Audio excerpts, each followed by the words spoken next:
Hey guys, welcome back to my channel, The Second Take. My name is Jordan, and here is my very brief debrief on the 98th Academy Awards. So first off, the ceremony was great. It was wonderful watching Conan O'Brien deliver jokes that were just absolutely hilarious, but also respectful of the films. You can tell that one, he is a true comedian who knows how to make people laugh.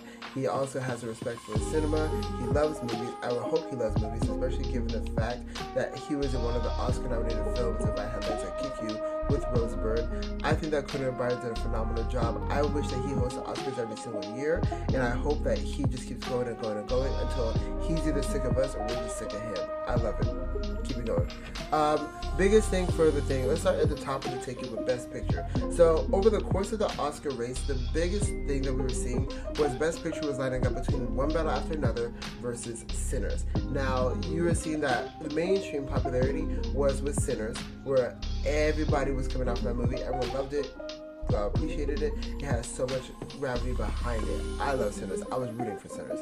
Now, One Battle After Another came into the picture around October-ish and just kind of took the Oscar in the industry by storm, especially with the fact that Paul Thomas Anderson had not won an Oscar up until that point, which brings us to the point that One Battle After Another became our Best Picture winner last night, along with 5 other Oscars, including Best Editing, Best Supporting Actor for Sean Penn, who wasn't even at the ceremony, Best Director, Best Adapted Screenplay, both for Paul Thomas Anderson, giving him his Oscar moment and his Oscar glory finally, and winning the new category for Best Casting, which kind of gives us a new look as to how the Oscar race is going to unfold in the future going forward. So Best Casting was a new category introduced into the Oscars, and most people thought it was going to be like an ensemble prize, or it's just going to be on how the casting director did pulling people together. And it seems as though Best Casting for the Oscars is not just about Best Ensemble. It's literally about how the casting director pull people together, how do they bring people in,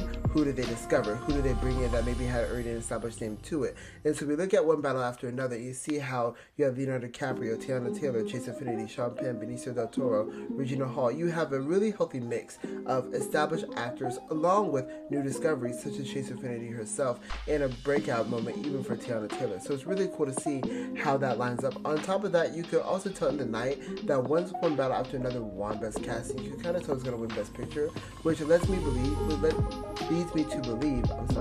that the Best Casting Award is similar to Best Editing, in how those two awards now are going to be great indicators for who will be winning Best Picture at the Oscars going forward. So I'm really excited that we have this category, and I'm excited to see how we do with it going forward. Now, at the ceremony as well, we had some history-making wins on the night. The first one being in live action short, where we had our 7th tie in Academy history between the singers and 2 people exchanging saliva. And it was actually kind of cool and kind of funny watching Kumail Nanjiani read the envelope in real time and be like, oh, we got a tie, you know? And so I'm pretty sure he got a little bit nervous trying to present that, trying to make sure everyone's sitting up there and giving them a moment to speak and all those things as well. So it was pretty cool seeing a tie happen in real life. I was kind of shocked that would even happen. But I apologize and sorry to all those of you that predicted anything but singers and 2 people exchanging saliva winning live action short, because you had 2 shots and you probably missed both. But you know, when Gretzky says you miss 100% of the shots you don't take. Anyway, because I'm rambling. We had another win with Autumn Durald Akapong, who won for Best Cinematography, and she's the first woman ever to win this category. It was really, really cool to see her go up there and make that speech. She gave a beautiful speech. On top of that, you could just see that there was just so much momentum and love for her in the room, and I'm so happy for her. Congratulations. And now we have had a woman win every single category that is not specific based on gender, so congrats to her. So that was phenomenal. Next, we have Ryan Coogler win Best Screenplay or Best Original Screenplay for Sinners. Now, he is the second Black filmmaker to win this category after Jordan Peele for Get Out back in 2017. And what I also love is that the 2 Black filmmakers won for a film that was in the same genre, which is horror, which leads me to believe Black people making horror films are just absolutely elite and it's top tier. I love it. Let's keep it going. Let's see how we can just keep pushing things. It's great. Love this for Ryan Coogler. All right.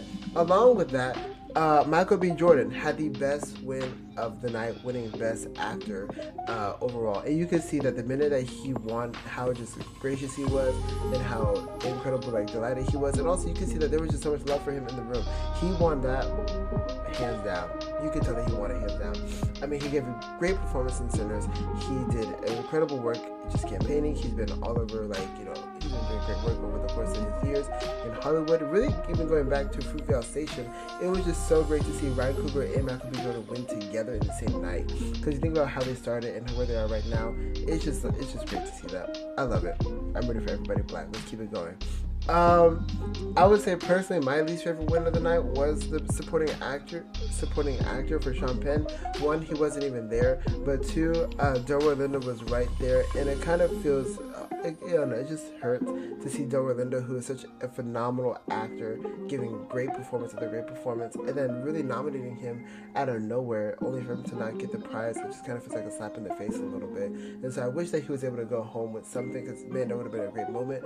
But here we are. We're here with the crust of Green Adult. But overall, the Oscars as a whole was a great night for movies like horror films, because on top of Sinners taking home 4 Oscars, Amy Madigan won for supporting actress for Weapons, which was so cool to see. I think it's like one of the coolest wins, because first of all, the lineup for supporting actress was a great lineup. It was wonderful to see just phenomenal performances across the board. It's like one of the first times I've ever seen that, like, in a hot minute.